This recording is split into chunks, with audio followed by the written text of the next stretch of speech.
Good morning, good afternoon, good evening, ladies and gentlemen, wherever you are in the world. This is Jock here. I am your host of Awareness in Action, and I have an awesome show today. If we, and my guest, we can keep a straight face, because we have had an absolute nightmare trying to get onto here. My guest today is an awesome guy.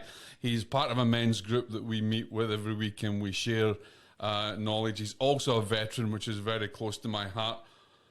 Walt McKinley, how are you doing? Even though you're Navy and I had my karma awesome, earlier brother. on. Thank you for having me on. Doing, I'm blessed because of all the amazing work that you do, especially around helping men. But obviously, two men trying to have some technical difficulties and figure it out, realizing that that we both had some errors on our part. So, but I'm happy we're here. We're refreshed on the computer. We can hear each other, and we're going. No, listen, we talk on this group. We talk about owning ourselves, being authentic, and being not being the victim. So here we go, guys, ladies and gentlemen. You hear it first in the world. I was the person that screwed up. It wasn't Walt. And we had been going through for ages and ages trying to figure out what had actually happened. And I realised that I was cleaning it this morning. I had a duster on my roadcaster set up, and I put the volume down. So the volume was gone. I couldn't hear nothing. And I blamed him. And I kept on giving him the karma. So that's I don't know what's wrong on your side. I already did a podcast already today.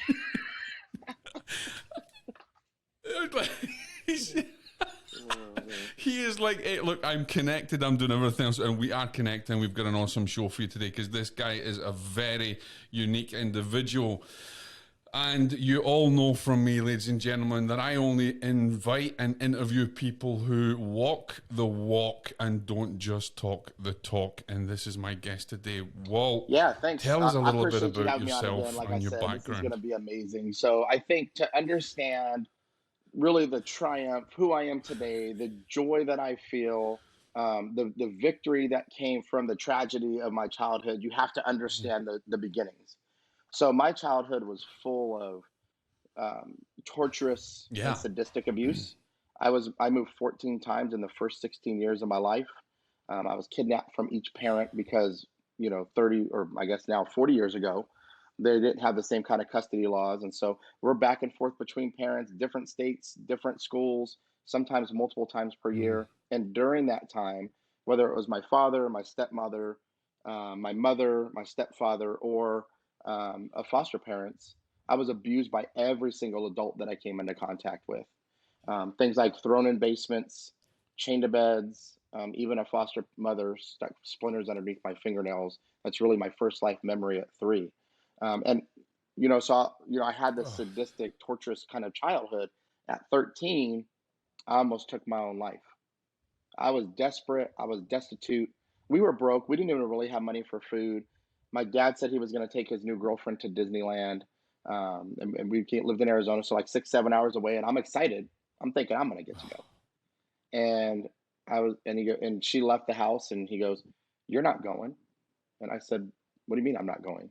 We're going to Disneyland." Even at 13, I'm like, "I'll wear Mickey ears. I'll do all of it." Right. And he goes, "Well, I love her, not you. So why would I take you?" Jeez. And so in that moment, that weekend, it was like 13 years of violence and abuse and chaos and feeling not worthy and not loved and ashamed of where I came from, and living in the street sometimes, not having food sometimes came to a head. And then I tried to take my own life. I'll never forget, I wanted to show my parents, my mother, who I hadn't seen for 3 or 4 years at that point, my father, who had just left me because basically he said he didn't love me and he loved his new girlfriend. I wanted to show them. I wanted to hurt them and make them feel what I felt inside that day. And I'll never forget, I walked in the bathroom and I turned on the water. And still to this day, I don't know why I turned on the water. I turned on the water, stick the knife into my wrist, and it was like something paralyzed me. When I say paralyze me, I mean paralyze me. I couldn't move. Like, so it's barely in my skin. I can't move. I feel a presence grab my hand and shake my hand and knock the knife out of my hand. And in that moment, right, like because I'm meant to live in the purpose that I have now. And so in that moment, like this kind of wash came over me. I go out into the living room and I feel almost like this battle armor is being put Yeah. over me, and it's battle armor I would need to face the next 2 years. Because the older I got, the more heavy handed the abuse got from my father and physical it got from my father. Yeah. And so, at 15 and a half, my aunt Bloody and I hell. always say a woman made me the man I am today. And it's true. And my aunt and I hatched a plan with Child Protective Services to get me out of the home. And now, mind you, this is 27 or so years ago. So there wasn't measures for children like there are today. And there's still a lot of gaps, right? That need to, No. Oh, yeah, there's massive gaps. There's a lot of problems mhm. in that side of society and in that professional, so I mean Right, right. you And were so there at the I worst just, possible so what time. CPS told my aunt, now mind you, she's the youngest sister of eight. My dad's the oldest brother. So she's facing off against her older brother, basically. They said, well, he needs to get hit Hmm. one more time before we can take him out of the home. And we're also going to do a health and welfare check sometime this week. So Jeez. I call my aunt would just show up at that apartment and say, I'm going to take him somewhere with my son. And she would just make up excuses to come get me and take me out of there. So she tells me there's nothing we can do until it happens again, knowing that my dad would have her charged for kidnapping if she tried to take me out because he threatened that from other family members that tried to help. Well, thank God the health and welfare Yeah. check didn't happen, because it would have been really bad once they left, because they would have left me there, no doubt. 2 days later, he punches me in my head in front of five of my friends, punches me Oh again my God. on the middle of the street. People are walking their dogs and walking their Oh, kids. Nobody's doing anything. Knocks the hat off my head. Nobody. And my friends are shocked. Now, nobody mind you, actually we're all intervened 15 for and a you at half, all. almost 16. Like, that's the age range we're in. And I leaned down to pick up my hat, and it was almost 16 years of fight or flight and moments that left me paralyzed. There's so much more to my story that, and I'm sure we'll talk about it. I'm writing in my book, Monsters in My House. That'll be released January 15th, where I get really detailed. But I'm in this moment, and I'm almost like Can't in a wait to read sprinter's it, dude. position, picking this hat up. Yeah. And it's like, in that moment, I would always freeze before this. And I could hear my aunt telling me, the next time he hits you, run. Hmm. And I don't mean to make light of it, but it's like Jenny telling Forrest Gump, run, Forrest, like, Yeah. just run, right? And and Forrest Gump wasn't even out then. But when I saw that in the movie clip, I'm like, oh my So gosh, I that was was totally me. running. And I just take off running. That was And as you. I'm Yeah. sprinting, and I can hear my dad behind me. Boy, you better get over here. 1, 2, and because he was in the army, so he had a military voice, but he wasn't a big man. He was only like 5'9", and pretty thin. Yeah. But he's right behind me in my mind. Yeah.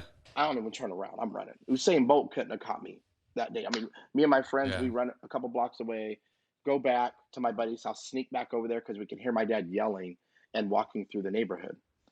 So we go back and call my aunt, and that my Yeah. dad was arrested for child abuse that night.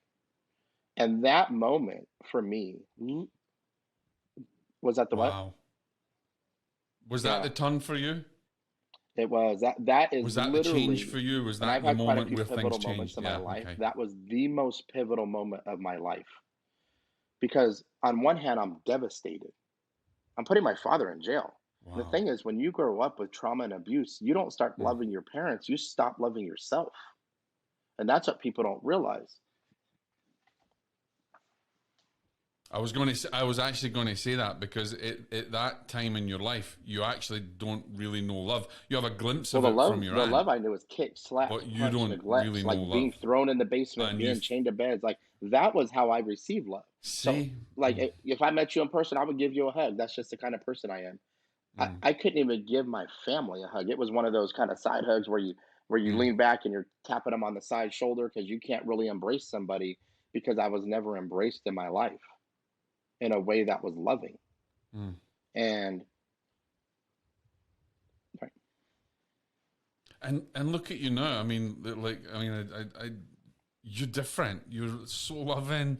I mean, we've spoken in our group and stuff, and um, you exemplify joy and what it means to be a survivor and turn the negative to the positive. I mean, amazing the change that you've gone through. Can you Absolutely. say now And that so, you I feel only tell my loved? story of tragedy to get people to the triumph. Yeah, Because, and I say, like, hey, I'm not a victim, I'm not a survivor, I'm yeah, a warrior yeah, from the abuse that I went through. Like, you have to be tough, and your spirit has to fight to yeah, live every day, just like warriors yeah. do. Whether you're a man or a woman, it's irrelevant. If you've made it through those things, you have purpose, you're supposed to be here, and you are a warrior for those things. And I am who I am today, and the joy that I have today because of the things that I went through. And I know a lot of people, I said this on another Mm, podcast, a lot of people, it's kind of a wow moment. I'm thankful for the abuse that I went through, and I'm thankful for the abuse that I went through because it's mm, created the person that's here today. But when mm, I didn't heal from my trauma, like that pain and that suffering and that shame and the despair and all these things that I held on to that was eating me up inside, it I didn't feel thankful then. But once you've healed and you unlock these superpowers, and I'll talk about that in a second, you unlock these superpowers, you start looking out the windshield of life instead of looking in the rearview mirror and the mm, abundance that's in front of you and your ability to control that car that you're of life you're driving in. It changes everything. It changes everything for people. And the mm. reason I tell my story is because not so they can compare, whether you've been abused 5 minutes or 15 years, you have to deal with that trauma, right? And or whether it's any kind of trauma, not just abuse, you have to deal with the emotions that come Yeah. with that. But I only share my story because I'm just a normal dude. And people can look at me and say, man, if that guy can make it through that, then I know I can make it through my stuff. I know I can. And you know what? I'm going to start fighting for myself so that I can fill this cup of life that I have inside of me all the way up instead of 50% because I'm hanging on to this trauma that's filling the other 50% up. Now you mentioned a wee while ago when we chatted in the group last. You said you were at church and you'd heard this story before we went into discussing on that evening. Um, I want to say, because I know that I'm not going to say you're a religious man, but I know that you're a God fearing man, and I want to ask you, and I think this is really important for others today. Did you find God after the abuse, or did you find that power as you were going through it, or did you feel so disconnected from So I didn't know it was a God, higher right? Only through power when wisdom you were and going growing in your through own that? spirituality, you realize moments in your life where God was there. So, Yeah, when at 3, yeah, when I'm sitting in a closet pulling splinters mm, underneath my feet out from underneath my fingernails, that's literally my first life memory. I remember feeling like a warmth and the pain kind of dissipated. I know that was God. At 7, sitting in a damp. yeah. Right, right. And I'll tell you a couple of times when it You really couldn't made a, label it like, though. I know for a fact it was God Mm, preparing me for these moments to go on and be a guide and heal people in life. mm, At 7 and 8, when I'm thrown in the basement and it's damp and it's cold and I'm freezing and I get a Halloween mask thrown down there with me that came to life, this werewolf mask, it came to life and I can feel it tapping and I'm rocking and I'm shaking and I'm screaming and I'm crying and then I don't have screams and I don't have tears, and I'm just this lump of humanity on the floor freezing because I'm in my pajamas from the morning, and it's 10 hours later, and this was normal punishment for me, mm. and I'm choosing between my stepfather, who's at the top of the stairs, telling me if I even knock on that door, he's gonna beat me, and I'm choosing between this monster that's at the bottom of the stairs, this werewolf that came to life. Like I had to choose between two monsters at that point. So I just huddled myself in a corner. And hours later, when I was whimpering I'm just shivering and I'm shaking, I'm whimpering, I felt a warmth come over me. I felt a warmth come over me, and I felt a power come over me at 7 and 8. And I didn't know what that was. I Guardian just was angel. like, whoa, Mm, all of a sudden now I don't feel as scared anymore. And I mm. think in that moment, like my soul was Yeah. about to be broken, but spiritually God knew. He knew what he was doing. He was making me Mm, the man I am today to do the healing work I have to do, and he saved my life and he saved me. mm. 13, I told you guys what happened. A knife pulled from my hand, armor. 16, testifying against my father in court for abuse, getting some Yeah. level of vindication from at least one of my abusers. And then, and I want to tell, there's two little pieces to this, and it's really important because this is when I found, this is really when I was like, wow, that like God and Mm. Jesus and he's my savior. And this is when everything changed for me. So I was struggling. I was living in Mm. my car, actually with one of my buddies. I lived in in the driver's seat. He lived in the passenger seat. We just were too prideful to ask for help. I was so angry at life. I didn't want to ask nobody nothing. I was pissed. If you were a woman or a kid, I would so Yeah. protect you because I wasn't protected as a kid, and now I could protect. But if you were a man, I was violent and wanting to put hands on you and not just Yeah. fight you. I wanted to hurt you, like really break your arm, like hurt you bad. The anger, right? Yeah. And that's Because how you were men react, expressing, yeah, you were right? We expressing react that. anger Yeah, first exactly. Yeah. when the undertone of the anger is Yeah. this shame and this pain and this feeling not loved and not worthy, right? That's why. But it came out as Oh, anger. yeah. So Mm. my buddy comes out of nowhere. I haven't seen this guy for a year. His name's Morris. I hadn't seen this guy for a year after high school. He's going in to buy a 40. He was like a fifth year senior, so he was older than everybody. He's going in to Yeah. buy some beer, right? And he sees us at a payphone. He's like, "What are you guys doing?" We're like, "What's up, bro?" All that guy stuff we do, man, . And he's like, "Are you moving in your car?" And I was like, "No, bro, I'm just Yeah. in between, finding a couch, whatever." And he goes, "Bro, I have two bedrooms at my house. You guys can both rent a room." We're like, "Yes, please." So we go back Wow. to his house with him that night. Come to find out, he works at a Christian bookstore and he goes to a young adults group every week. So 2 days after we move in, he goes, "Why My don't you guys God. come to the young adults group with me?" I said, "All right." I've been Yeah, sorry. I'd been to church with my grandma once or twice in life. That's Never knew phenomenal. God, spirit, nothing. Right? Just survival is what I knew. And Yeah. when you go and you're in that spiritual moment, and Yeah. the pastor, like, or whatever your spirituality is, right? For me, it's Jesus Christ. For other people, it's Mm. different. Whatever that is, and when that spirit's talking to you in your moment of pain and hurt, Yeah, absolutely. it's almost like they're staring right at you, and they ain't talking to nobody else in this Yeah. room. Just me, and Yeah. I'm feeling it, and it's talking about letting Just go of the you. pain and the things that people did to you so that you can live a full life. And I'm trying to hold back these tears because here I am, this 19-year-old tough kind of feeling like I'm a badass dude, and I like bullying the bully made me feel good. And in this moment, and they go, Mm. "Okay, break out into groups of six. Don't go with people you know." So I couldn't be with both my buddies who were there. I'm in this group of six. There's girls and there's guys. One of the guys shares about some struggles he's having, and they turn to me and they go, "Walt, do you want to share?" Yeah. So I'm like, "Yeah, yeah, I'll share." I'm trying to impress the girls there. And I start sharing my story, and I get about one sentence out, and my chin starts quivering. My lips start shaking, and I start welling up, and I can't Oh, really yeah. talk. I'm trying. My speech is broken because I'm holding in the tears. Like, man, I get emotional thinking about it now because it was so Yeah. powerful for me. And they all put their hands on my shoulders and prayed. Yeah. And right, right, That's you healing. That's you right. letting And go we of finished the everything that group, and the was pastor says, "Okay, we got to wrap kept you it as a up." prisoner. And I had never been to an altar before. Like, didn't even know what that looked like. We go to leave, and something's calling me to the altar. Like, I need to Yeah. go to that. I'd never even seen somebody kneel on an altar. I didn't know. Like, didn't I had no clue. And I tell my buddies, I was like, "I just feel like I need to go up to the stairs," is what I called it. I didn't even know it was called an altar. Right, just stairs leading up to the cross. Right, so Yeah. You I didn't go know. over Yeah. there and I get on my knees. Like, something told me to get on my knees, and there's a big 30-foot cross in here. It's a big Catholic church, big 30-foot cross. And this is why spirituality is so important. Not religion. Spirituality to me is so important. And I get on my knees and I say, "God, please." I love it. And I'm Yeah. looking up Absolutely. and I start bawling.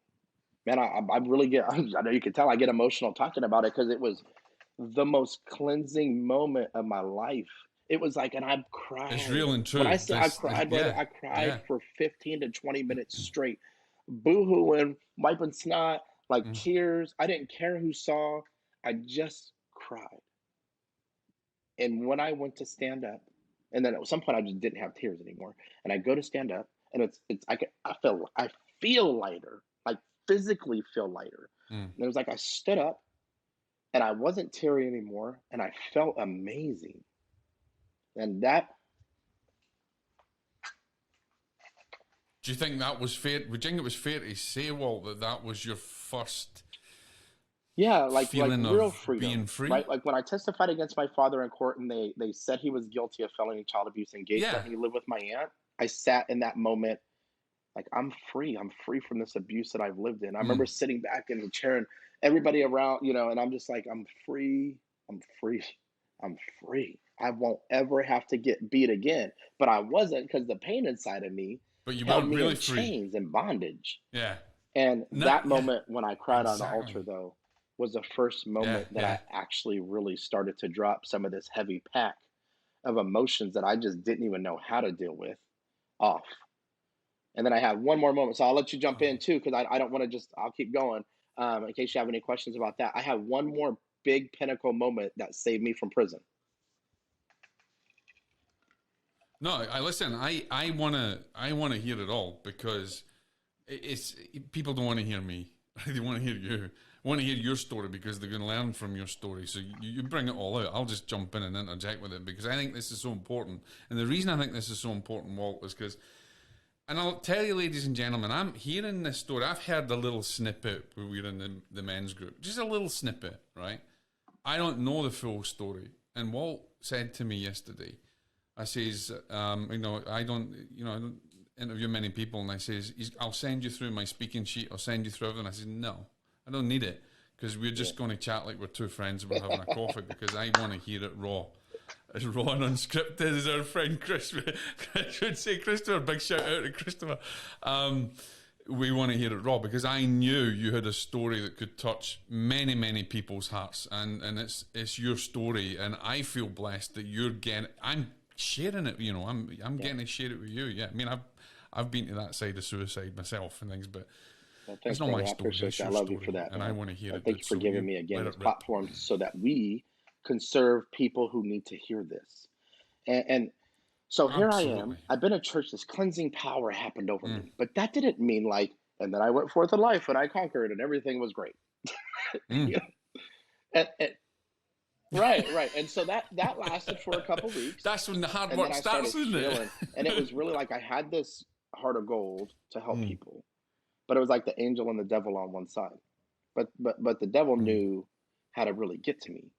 And Yeah. so fast forward about a year later, my buddy and I were living in this apartment, and like we got girls coming over. We're doing all the things on an extreme. Like the only thing I really wasn't doing was drugs. We were drinking, womanizing, like just fighting people, Mm. not living a life of chaos, which unfortunately for the two of us, we were so used to because we both came from extreme childhoods. And I was just comfortable in the chaos. Like that's how I lived. That's how I grew up. Yeah. Yeah. Even though I still had that light moment with my aunt who That's all saved you my knew. life. She gave me the love, and she Mm. was my champion for the 3 years I lived with her till I was 18. And so my buddy and I, like, for no reason, because we're pissed off at life and we're not dealing with this emotion. Again, it's all anger, but the undertone is a lot more. And we set out to rob Yeah. this convenience store. It's called Circle K here in Arizona. And in this moment, like we talk about it. I go in and talk. I find out when this old guy's working. I buy a Gatorade through just conversing with them. Like he wouldn't know that I'm thinking about robbing him, but I'm talking to him and I'm like, yeah, it Mm. must be scary here at night when you're here by yourself. And he goes, yeah, it is sometimes, but he goes, it's not bad. He goes, about 3 in the morning, nobody's coming in, so it's so quiet. And I'm like, 3 o'clock in the morning, okay. And I was like, I'm like, is it busy every day in here? Is it just like the That's you. weekend Yeah. when you get Okay. So people? you've He's like, pinged that. no, like Tuesday, Wednesday, Thursday, it's pretty quiet in here, in the early morning. I'm like, okay, Wednesday. And so I'm just like having this conversation with them, this organic conversation, but I'm gleaning information, which helped because then I was a human intelligence officer in the Navy. So I had to do that to people. So maybe I just, I had the craft from the time I was young. We're And going to go into that my one. buddy and I didn't want to hurt nobody, neither did he. So we made a pact. We got ski masks, we got guns. We knew we were going to go in there Wednesday Mm. at 2 or 3 a.m., depending on whether or not we saw somebody walk in.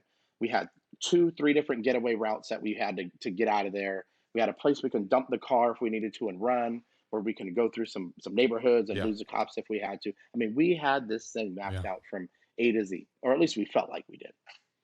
And both of us made a pact, like, we're not going to hurt this guy in there. We'll Yeah. tie him up. We'll get the video, back in the VCR days, right? So we'll get the VCR tape. Um, right. We'll get the VCR tape. Make sure we don't put it back to Blockbuster. Betamax. No, we'll get the VCR tape, and we'll make sure we have that. We'll tie him up. We'll put a mask on him. We'll take the money and we'll go. I'm not joking you. So Wednesday, we're supposed to do this, right? A couple weeks go by, we plan this whole thing out. So we're supposed to do this on Wednesday. Monday night of that week, Monday night, my buddy's sister calls from, it's like 4 hours away, this place called Tucson, Arizona, right? My buddy's sister, yeah. So, and we're in Yuma, right? So it's like Oh, in the yeah, I know middle of Tucson. Arizona versus in the southwestern corner where we lived at.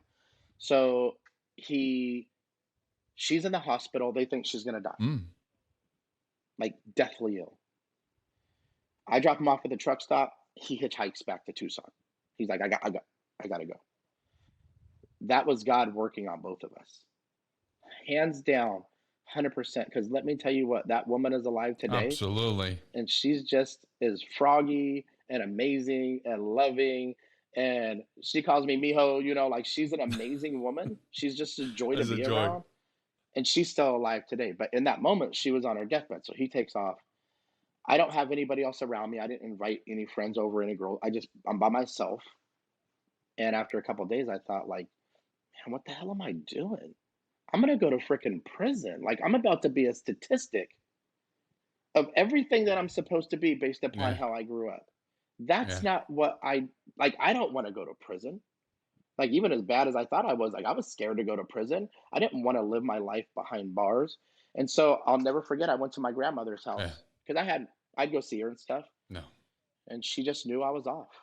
And she goes, whatever you're doing isn't good. And she goes, you need to go into the military. The instinct, right? The instinct. She goes, She had that you need to insight, go see? into the military because staying in this small town Yeah, isn't absolutely. gonna land you anywhere but prison. She just knew. And I was like, Grandma, like, you're right. So she told me to stay there that night.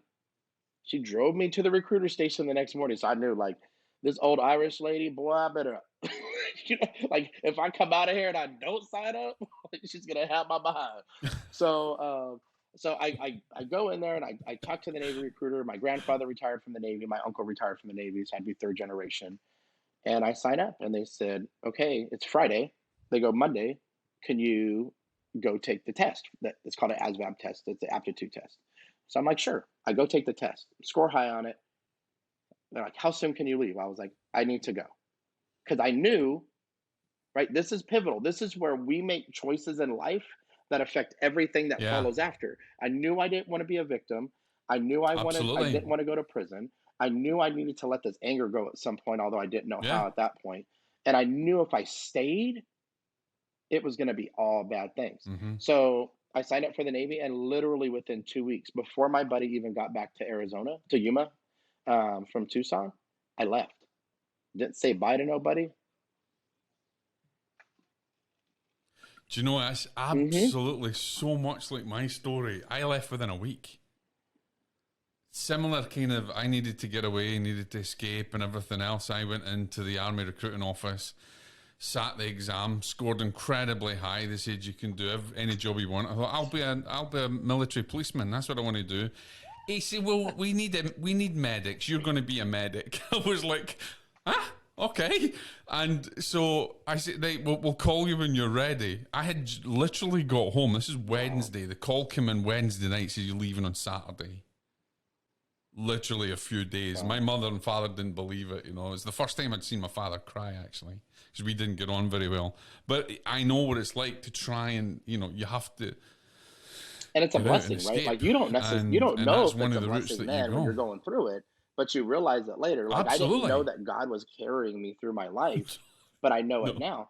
So here I am. I go to the Navy. I'll never forget sitting in front of the boot camp gates, these big giant black gates, right? And they would like open up, and of course all the recruit drill instructors are there, like ready to pound you as soon as you get off the bus. And I thought to myself, I said, wow, like this is a chance for me to live the life I've always wanted. There's nothing stopping me from living an amazing life except for me now. Nobody's controlling me. Nobody's beating me. Nobody's waking me up in the middle of the night and Yeah. moving me from San Diego to Indiana. Like, none of that is happening anymore. I'm literally have control of all of it. And Yeah. so I get off the bus and they're yelling. I mean, the Yeah. guy's got his nose against my cheek and he's spitting all over me. And recruit, ah! And I'll never forget. I got triggered, and I went to turn around like, who the yes, I and was going he's to in ask my you because face, your anger's and I still don't see seated nobody running within in front of you. me. They're all running to the And main that's hall where we hard. get our clothes and change our civvies out. And I'm like, who the are you Yeah. talking to? And I start to turn around like I'm gonna put some hands on you. And he was like, and he pushed me on my shoulder and he's like, run. And then I was just kind of snapped out of it and I ran. And in that next line, because I can see them coming and yelling at everybody, just making their way down the line, militarizing us. I said to myself, I said, you have one of two Yeah. choices. Either you're going to get kicked out of here your first day, or you realize that this is all a game. They're going to get you ready to serve in the military. This is something bigger than you. Talking to Right. my grandmother, it's about the brotherhood and the sisterhood and the Mm, camaraderie and doing something bigger than yourself. And so just put right here, they're about to start absolutely. yelling at you. So don't allow yourself to get triggered. And this was the first time in my life. When I say that, I mean literally the first time in my life, I acted with intention after I got triggered. Because I still got triggered when they were in my face, but I knew I was going to get triggered, which allowed me to act with intention and not lash back out.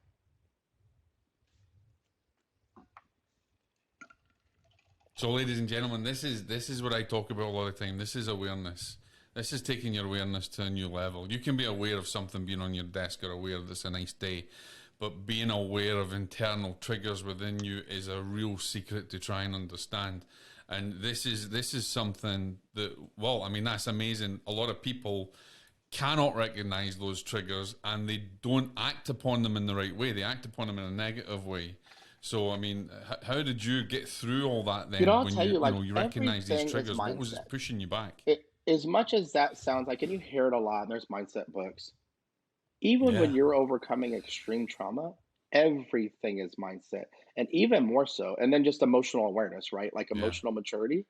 I didn't have much emotional maturity, but I had emotional awareness somehow. yeah, yeah. And what I learned in that moment is every single time I put it in here, this is a trigger. Mm, This is how I reacted last time I was triggered.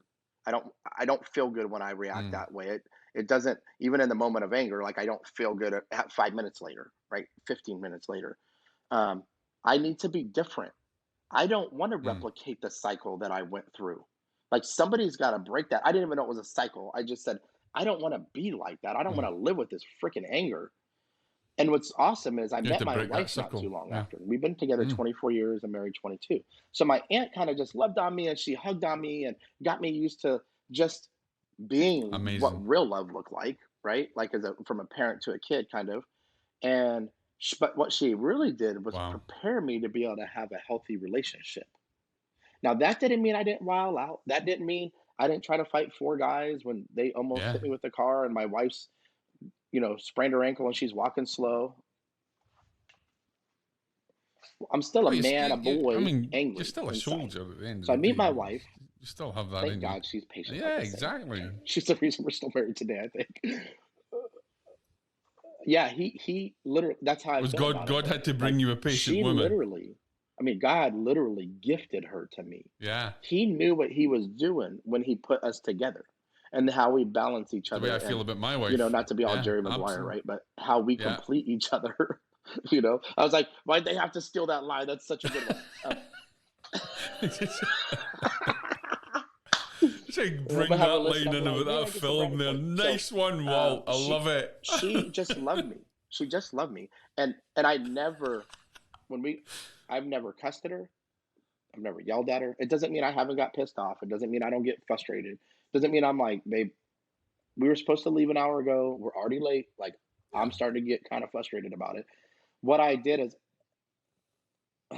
or you're just starting to get ready. What do you mean you're changing your blouse twice? Supposed to be there 30 minutes ago and you just started. So Yeah, she that's a in famous those one. moments, like, Be the- she understood where I started sharing my story. It's powerful. Like you guys out there listening to this, speaking your truth sometimes is the hardest thing to do. And I'll talk about the four things that I did that really helped me overcome my trauma as we get through this. But speaking your truth is so huge. And journaling it is Absolutely. great, right? Writing it down is great. Talking to yourself about it is great. Mm. Putting things in here is great. There's something different about speaking your truth out Yeah. loud. So I tell people, find a trusted friend, find a family member you could trust. You have somebody. And if Yeah. you really feel like you don't, then find me. We'll talk about how you could find me at the end of this. Find me. I will give you the space to speak your truth because nothing starts that healing Mm. journey like that. And I feel like Mm-hmm. you don't really get to the point where you're going to do that real work, that hard work to get through this journey that's going to last the rest of your life, but to get through it to where you're unlocking superpowers until you speak your truth. You have to do that and let that go. I'm a big believer as right, and Hmm. I Hmm. teach this a lot. What you speak into your world, you create. You either Right. speak truth or And you don't speak people like you, perception it or you eats you believe up, lies. right? Like it's tearing you up inside. It sits just below the surface of your being and you're Oh, so, frustrated all yeah. the time. Or maybe Yeah. you have success and you feel empty. Yeah. Like and you feel like you're not worthy, you're not deserving, or it doesn't bring you the joy, or your relationships aren't as fruitful. All those things. Do you think your wife was your? I often say, well, my wife is my Oh yeah, greatest like she teacher. has taught me Do so do you much feel the same patience. about your Like she is wife? patient like a saint. She has taught me so much patience. Yeah. She has taught Yeah. me to just Yeah. react out of love, not out of anger.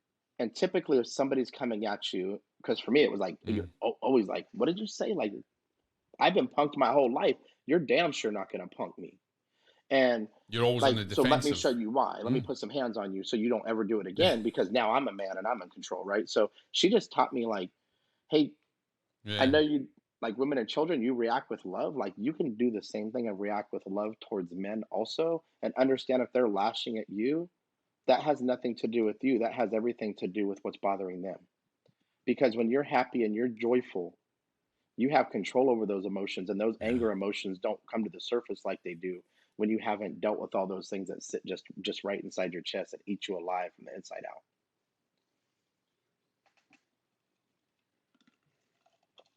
Now you had a long career in the Navy, which we can talk about. You know, very successful in the intelligence side of things, and then obviously coming out and you're coaching now. But what was it to you? What was the Walt McKinley? This is I can help men. Men need Yeah. me. When did you So come to I'm that gonna tell you when I knew my story aha had power to moment, heal if you others, like? and then I'll talk to you about when I came to men specifically. So Yeah. in the Navy, I started enlisted. You're gonna have setbacks too, right? Like I got qualified for officer program, I got accepted, less than a 1% selection Yeah. rate. I had asthma. The Navy was downsizing. They told me I couldn't be an officer with asthma. 6 years later, but if you have integrity in your character and you keep working Oh, hard, even jeez. Really? if you might transition and do something else, like keep your character intact. Yeah. 6 years later, I was Sailor of the Year in the Navy again for the second time, and Absolutely. I got accepted to an officer program again. Out of 200 plus applicants, I Wow. was the only one selected. It was just tight to get in, but they weren't disqualifying asthma anymore. So I still reached this dream I had of being an officer and changing the dynamic. So as an officer, you had the ability to own the culture for your space, right? Your span of control, your scope was so much bigger, and now I can own this Mm. culture and create this amazing family dynamic where we have each other's Mm. back. So part of that, you're in the military. You know, if you ain't giving someone a hard time, you ain't living, right? So so part of this was um, right, and that's what builds camaraderie. It really Yeah, it's does. part and So parcel of the a young job. woman, she was in her very early 20s. She's walked Yeah, past my desk a exactly. couple times, and normally she would give it to me first before I could even get it out of my mouth because that's kind of the culture we had. So she walks past, and I was like, "Hey, like I'm not gonna say her name." But I said, "Hey, Yeah. I'm gonna say Sarah was her name. Okay, hey Sarah, like you're just gonna walk past me twice and not say good morning? Dang, what's up Yeah. with that? Bad mood?" She goes, "I'm just not having a good day." And I said, "What's up? You gonna be all right?" She goes, "I don't think so." And I said, "Let's take a walk." And we took a walk down the passage down I Wow. will say the hallways of the organization I was at, the command I was at. Took a walk, and You can tell she's Mm. struggling and she needs to get something off her chest. She goes, I just had a really hard childhood. It's hard for me to talk about. Mm. And I was like, no, I understand that. And I kind of give her some snippets of my childhood, Wow. which then created a safe space for her to talk about hers and know she Yeah. wasn't alone. Because here's the thing for everybody listening, For her to speak. literally every 10 Mm. seconds, there's an abuse case reported. Not, there's not an abuse case happening. That's what's reported, Mm. right? And they think 1 in 7 people are abused. You know, it's probably 1 in 3, really, as I read a statistic for that the other day. It's a lot more. Right. Mhm. Absolutely. Or It even seems one like and there's more two. people I know that have been through trauma than It not. goes on more than we So, even know. so she shares and she just unloads her story Yeah. on me, and she had been sexually assaulted by multiple boyfriends her mother had growing up. Her mother was in the Navy also, and her mother was just despondent and didn't pay attention, and like she experienced a Mm. sexual assault. Well, she had a 6-month-old daughter, and she was really struggling with like rectifying the emotions, the love she had for her daughter, and how could her mother let that happen to her. And so I talked to her. So I said, hey, would you allow me to help you get some help? Yeah. And we had shared stories and stuff after that. She knew I was always a conduit to speak her truth, right? And Mm. she allowed me to get some help. It was a young psychologist that worked on the base. I said, hey, I know you got to pick your daughter up after work, so plan it during the day. If anybody asks you, you tell them Lieutenant McKinley said you can go, and then come talk to me. So that only happened once, and then the senior enlisted folks knew not to ever ask me that question again. I was like, I authorized it. Last time I checked, I was the boss. Don't ask me again. It's for a good reason. And I never talk like that because I was enlisted for a decade, and then I was an That's officer, it. so Yeah. I didn't play the rank game, right? So she 6 months later she transfers. You could see her blossoming and getting Yeah. better and healing and doing this work, right? And running into the fear of the unknown to unlock abundance and getting out of the pain. She comes and finds me 6 months after that. So a full year now. Mm. She comes to the organization I transferred to. She goes, hey, it's my turn to ask you to take a walk. And I'm like, cool, let's go. What's great to see you, all that stuff, right? We go sitting on a picnic bench right outside the building. And she goes, it Yeah. took me a minute to find you. She goes, I've been wanting to come see you. And I was like, yeah, what's up? And she goes, I've done a lot of work on myself. And she said, I want you to know you were the first man that's ever cared about, like, man, I get choked up, that's ever cared about me without wanting something in return. And sorry. And she That's goes, amazing. you literally saved my life. She goes, I was going to kill myself. You literally saved my life. And I wanted you to know that personally. And that's when I knew, like, I had shared my story, but that's when I knew, like, wow, there's really That's power in sharing your story so people know that they're not alone in this struggle that they're there's power living in in. your story. And people have made it to the other side of that, and you can too. So that's like, that was a story that got me to do it. You know, it almost makes you feel like, well, what I went through, as horrible. Mm-hmm. I was always a saying that there's a blessing in everything negative. We believe that. We talk about that. No matter where it is, there's whatever is negative going on, there's a blessing in it. And it feels like almost that was meant to happen because you had you had a bigger job to do, and that's the You know first what's taste wild of is like, you I genuinely feel transforming this way. life. Everything that happened to me, and this is why I'm thankful for it. Everything and the extreme nature of what I went through happened to me Mm. so that I can be that lighthouse in the darkness for people that they can run to, so that they can start to find their own light. It happened to me for Amen. that. Like I should have multiple like the things that happened to me, I should Yeah. really have multiple personalities. Like I should probably Mm. not even be here today, really. Like I should be so messed up, and I'm not. Mm. I'm not because I did the healing work, right? That's what I find amazing about your story is that in the senseless darkness of where you find the pit of where evil lurks, you're a Because man that's who what found saved me love and in that pit of compassion and despair I was forgiveness. in that darkness when I wanted to kill myself, when I felt like I couldn't go on. Love was what saved me. Mm. Like it was like my ants chipping down into this cave that I was in, that had no light in, and I just was trying to just stay alive long enough to make Yeah. it. And it was like that love shone a light down that I could bask under and say, wow, like there's Mm. hope. There's hope. And she kept digging and I started digging.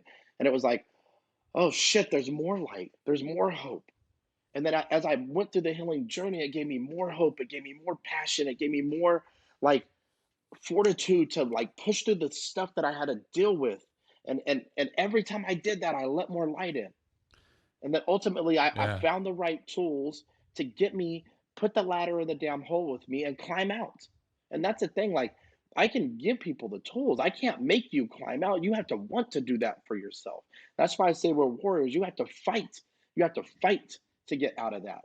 And that's what I did. I scratched, clawed, Yeah. fought, loved to get out of that pit of despair I was in and live in this world of abundance. And I don't mean money. Like money is a cherry on top for anything you're doing. I'm talking about the abundance of joy and love and amazingness, you know?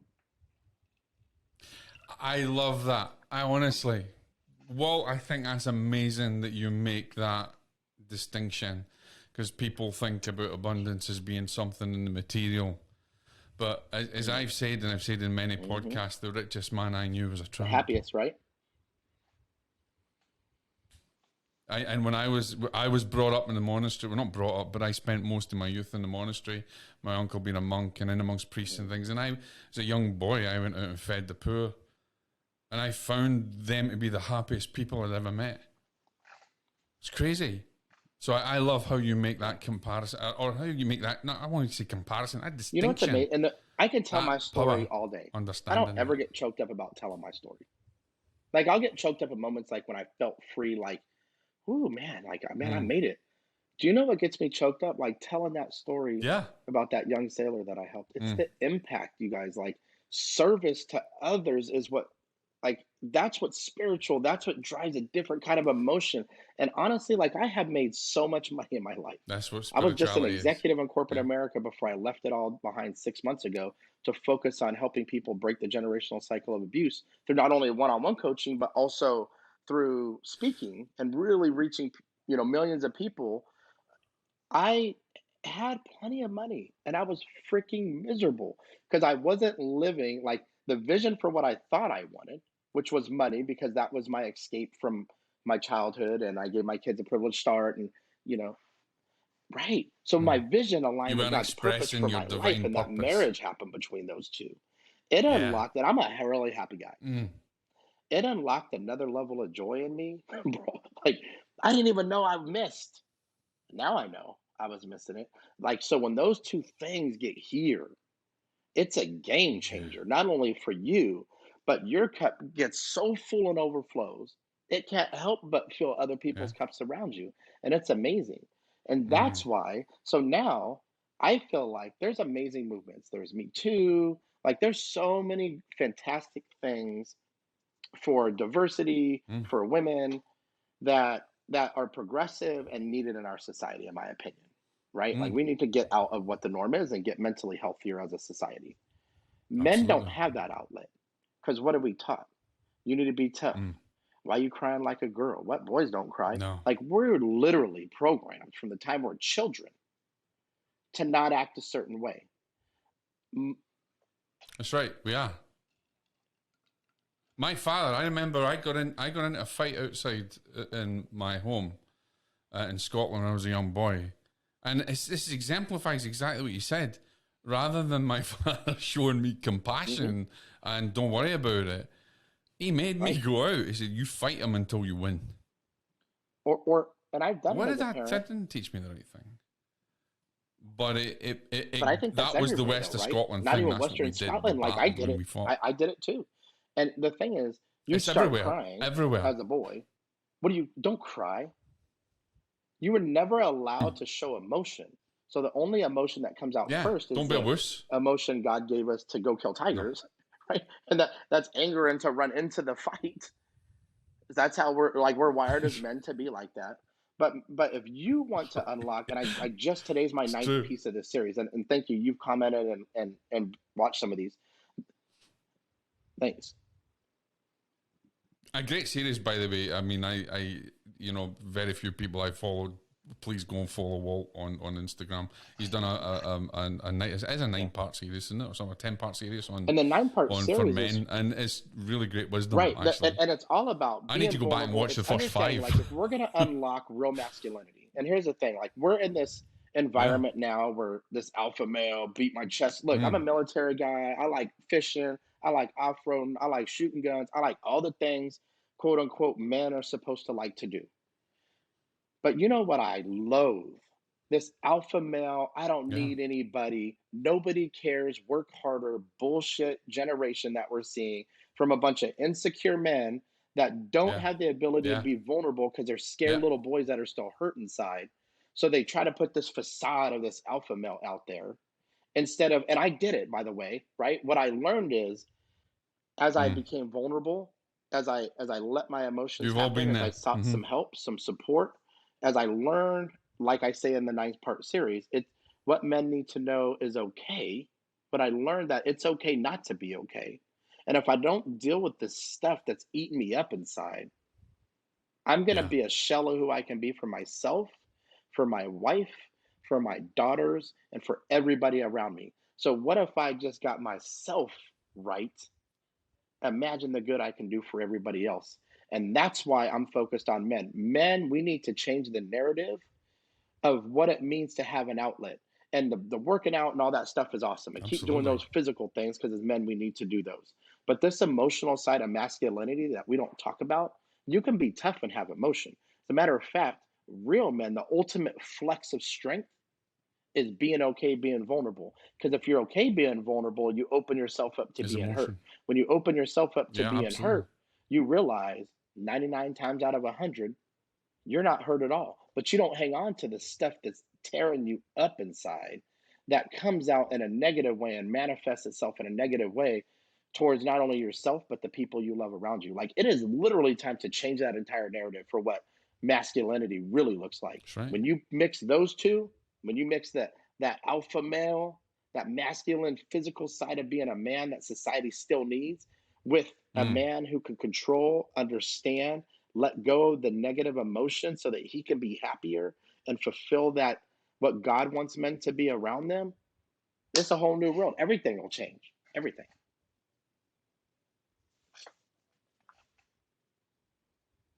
What do you think holds men back the most? Well, in your experience, because obviously you've been there, but there is one probably there's one paradigm that really, I know we need to change that paradigm, but there's one aspect of that previous paradigm that all men fall into, whether it's the masculine side, but what is it?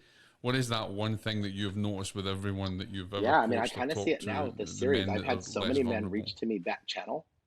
You know what I think it is? I think they're trying to live what society tells them. They're Yeah, trying yeah, you to, have yeah, so they're managing perceptions, but they're miserable and perception. they're hurting inside, which is why they're reaching out to me.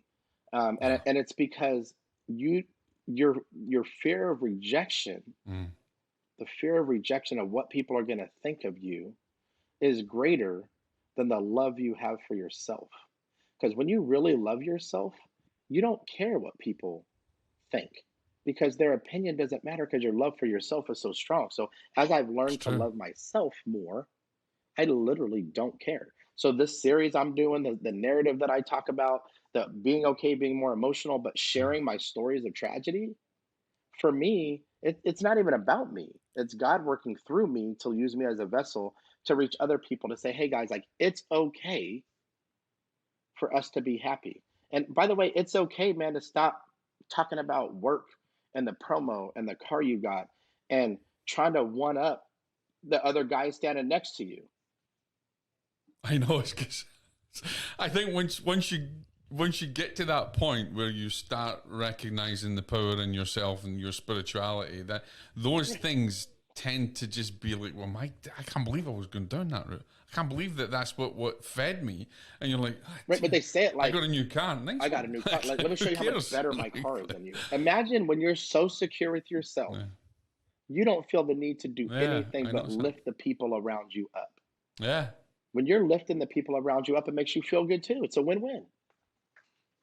I've always said I've always said, Walt, and I've taught this many times, is that many people put out a hand to take. It's a difference when you put out a hand to raise them up onto your platform so they look at you in the eye. And I love it, Jock. We've talked about it. And I say it freely, and I say fam a lot, right? Family is big to me. So if you're in my sphere of family, the people that are helping, like you lifted me up on this platform today, so we could be eye to eye, right? Us doing the men's group together and lifting each other up in those moments and the different perspectives we bring to the same thing that strengthens everybody. That iron sharpens iron is literally biblical. Oh, I know. And it's amazing. It's amazing as we speak how others feel like, wow, I wasn't able to talk like this. I've we can now speak about this. I've held this back for so long, but to hear another man say it, it's almost like what you're saying, like, here's the key, right? Here's the key that's going to unlock that door for you to walk through and be yourself. As they work through their trauma, the final stage of your trauma is unlocking your superpowers. And I literally use the key analogy. I said, when you've spoke your truth, you've let that out. When you've learned to really accept, don't sugarcoat it, accept exactly what happened to you, and you can acknowledge your own feelings behind it. The shame, the pain, like you could scream out loud, you can go for a run, you find healthy ways to let that out. You cry, like it's okay to cry. You let that emotion that's been sitting just inside your soul out, so that you're not hanging on to it. And then the third thing I teach people is to forgive. That one was really hard. But you know what I learned? I didn't forgive my abusers for them. I didn't go, I forgive you. It's okay. You can move on with your life, because they already did. You know what I forgave them for? I understood hurt people hurt other people. They had things happen to them that they never resolved, which is why they hated themselves, which is why they did to me what they did. It wasn't even about me. It didn't make it okay. It didn't mean that I didn't wish that I did have a different life when I was younger. What it did is give me understanding. With that understanding, I could find forgiveness for them, so I could let it go. So I wouldn't hang on to the hatred I had for them and the want to give them pain and suffering like I had felt. I was able to let that go, and that really cleansed my soul. What that did for me is it allowed me to unlock these incredible gifts that I received from my trauma. I'm empathetic. I'm so freaking determined and grit filled. I'm passionate. I love strong. I'm compassionate. I'm resilient as hell, right? I'm resilient as hell. People, if they haven't been through trauma, they don't get to be at the level I get to be at. They don't get to be at the level other warriors of trauma have been through. But you don't get that magic key. And I picture almost like, because this is a lot for guys. It's like a video game, right? You beat the boss, right? The boss is that trauma.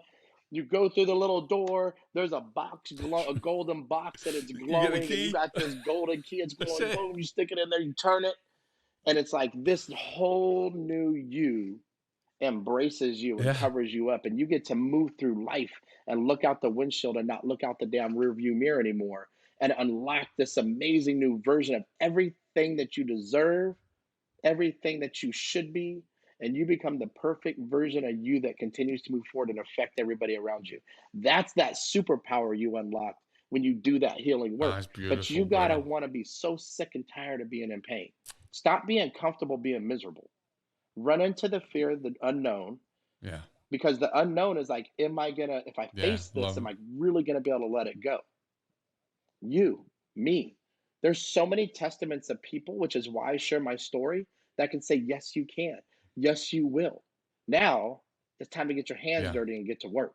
It's time to do that hard stuff. That's going to make you incredible. It's a choice. And honestly, when you get your mind right, it's not even that freaking hard anymore. But you don't know that when you're at the start of this journey. So, get me fired up. No. It's awareness in action.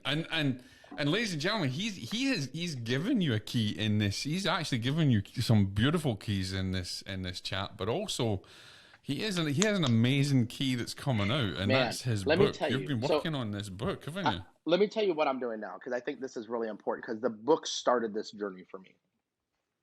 So I was in corporate America, retired as a naval officer after 20 years. In corporate America, got promoted 3 times in 5 years, crushing it, up for another promotion in a Fortune 500 company. And I'm doing what I think that I was meant to do. Mm. COVID hit. I work for a payroll company, so the PPP loan stuff that happened literally added 3 times the amount of work with the same amount of people. So it was KPIs, metrics every day, just grind, grind, grind, grind, grind. And I saw a post that I made 4 years before that said, I know I'm meant for something more. I just don't know what it is. And when I saw that post, I thought to myself, man, like this is not what I'm supposed to be doing. So Passion here and I'm at the pinnacle of my purpose. earning power, right?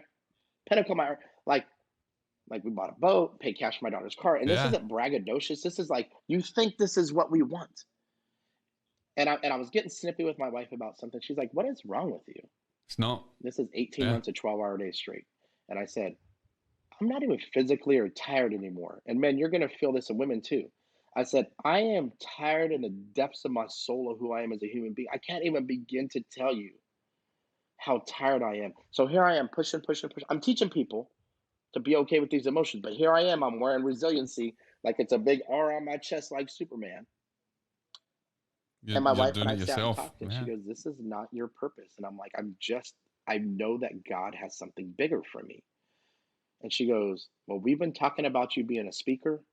I've been telling you for years you need to write a book. Let's just do it." So I was like, "You know what, babe? This is why she's so amazing too, right?" I said, "You know what, babe? I Yeah, love it. let's do it." And we said 70, 80% of our I love income it. Exactly. is gone. We said, we're going full in. I'm never turning back. I'm living this life of service. And she's doing the same thing, helping women understand how to love a broken man, because that's what she did for me. And she's like, first, man, she doesn't like video I gotta very get much, her but on. she is so amazing at what she does, and she's so loving, like a saint, like just loving and patient, just like I said, everything I Oh, that's needed. amazing. And so she's like, the book, the book. So I start writing this memoir, and I'm just 2 months done. I mean, it just flowed out of me. I took a trip to Southern California and went and visited the places that I lived in as a child. Wow. One of Two the places months. they let us in, and it was so sad because there was molestation and stuff that happened in the house. And my sister started crying, and she's like, Oh, "I can't believe, like, jeez. how does this not affect you that way?" And I'm like, "I really let it go. I really did." And through the book, you know what I realized? I'm reliving these memories, and they're vivid. Like I had to warp myself to being 7 and getting thrown in the basement to articulate in a way that's going to resonate with the reader and build that scene for them. Yeah. As I wrote the book, I Yeah. didn't go down in this despair area. I really just thought to myself, Jock, I'm telling you, I was like, I'm bad, like I'm a freaking badass for making it through this. It made me so proud to be like, dang, I did it, man, I made it. So this memoir Yeah. is called Yeah. Monsters in My House. It is literally my view. I don't think I sent you the cover. I'll send you the Oh, cover. I It's my love it. view looking up the stairs at the silhouette of my stepfather in this basement. And incorporated in the concrete is the mask that he threw down there with me. I found it. Is the mask he threw down there with me. And it's dark, and then the back is bright, and I it love has that. me and some positive stuff. Oh man, it is. I just had somebody I'm beta going to test make it, and they sure said that I I literally review couldn't that. put it down. It was amazing. So here I am. I can orate myself well. I can write well after being an intel officer, but I've never written a book. Poured Hmm. out of me. Different. This is the thing. I've written 5 books. Well, I'm on my 5th book now. And I write for traditional publishers, and I don't write because as an author you don't get any money for it really. But people don't realize there's so many of these apps. Write a book in a week, write a Mm. book in a real Hmm. writing comes from the You know what? heart I and the love what you soul, just. and it's there to serve. I love what you just said. It comes from the And heart and it's soul. not There were easy to days I write a get to real part of the book. story, and I'd be like, I'm just not feeling that part. Like I'm just not going to do it service if I try to push through it. So I'd say, I'm going to go write the Yeah. story later down the road of me and my wife meeting. So it was like I would go from there and skip, 5 chapters to another part. Go back to it. Yeah. I did that and made a huge mistake. Well, I was writing 2 books at once, 2 publishers. They say, if you write a book on the other field that I work in, which is in the kind of paranormal side of things, and it's write these 2 books with these 2 different things, and I'm like, yeah, and I won't feeling it in some of them, and I got myself not feeling it that much that I mixed up the chapters, and I sent the manuscripts in, and they were like, dude, what's this about? It's not even the real book.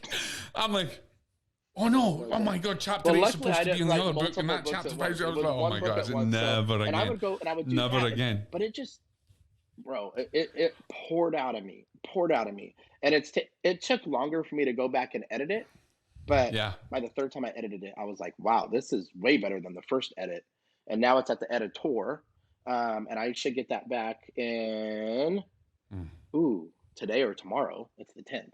Today or tomorrow, then she'll grammar edit it, and then I've got my book cover done. Awesome. Released January 15th. Monsters in My House. Look, y'all, if you're listening to this, go to my website, waltmckinley.com. As soon as it opens up, it's going to have the book. I'm going to start sending out weekly updates, and there's going to be little excerpts from the book in there for those of you guys who take the time to go sign up. And I'm going to bring Walt back on to talk about that book and promote that book. And actually, what you don't know, Walt, well, a lot of people don't know, I've been building a marketing book app for the last 3 years called Spirit Books. And we have a group on Facebook called Spirit Books. It's small at the moment, but I've been developing an app because I've been involved in the publishing industry. And so we're going to be launching, we've got some people that are going to be launching a podcast as well about books and promoting books. So we've got to get you on there. And I will do whatever I can to promote that book. I can't wait to read it because I love how raw it is and how real it is. And ladies and gentlemen, this has been an amazing conversation, and we got to get him back because we could keep going on and on and on for hours. And I want to bring. I think what we should do, Walt, is I want to bring you back. We talk about a subject for men, and we bring this out for men, and we choose a subject. So watch out, because I'm bringing back Walt. I'm bringing Walt back. Turn it.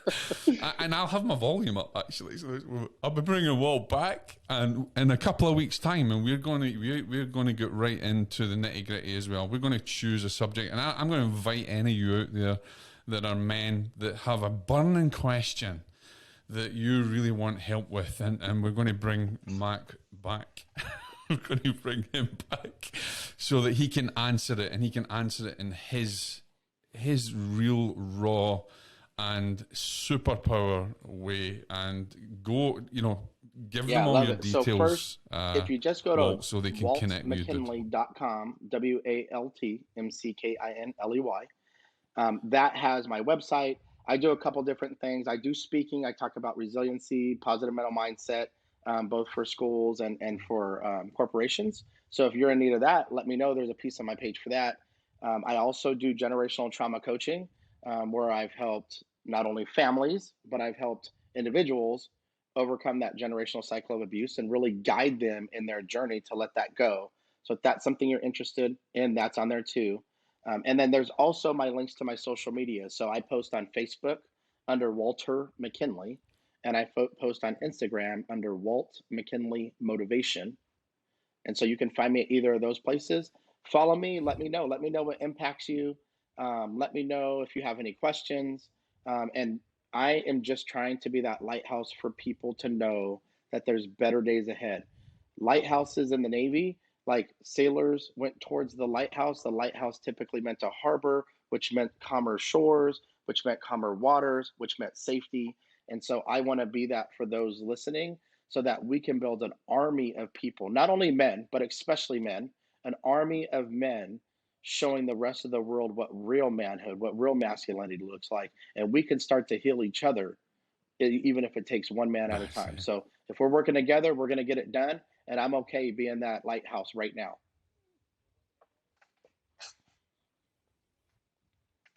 And you know something, Walt, you are, and I will expand on that for everybody. He is not just a lighthouse for your emotions and everything else. The guy's a lighthouse for your soul. And that comes from sort of very, very real place.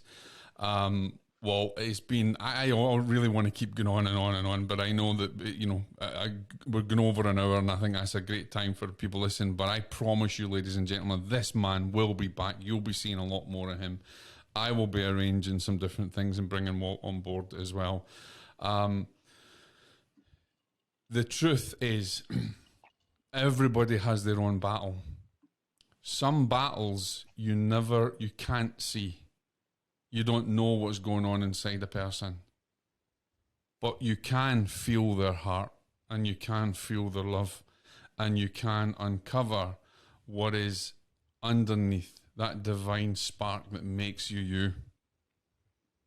As someone like Walt has gone through the trauma and the trials and the tribulation, is a real spiritual warrior. I have a program called 21 Virtues, which is based on a spiritual warrior. This man is a spiritual warrior, and he brings it because he doesn't walk the walk or just talk the talk. He does both, and he leads by example from his heart and from his soul. And Walt, it has been an absolute awesome chat with you, and thank you for sharing your amazing story. This is going to help so many people.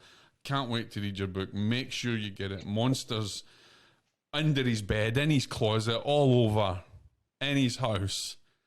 January, face the monsters, because he's going to give you the keys to the future. God bless, ladies and gentlemen.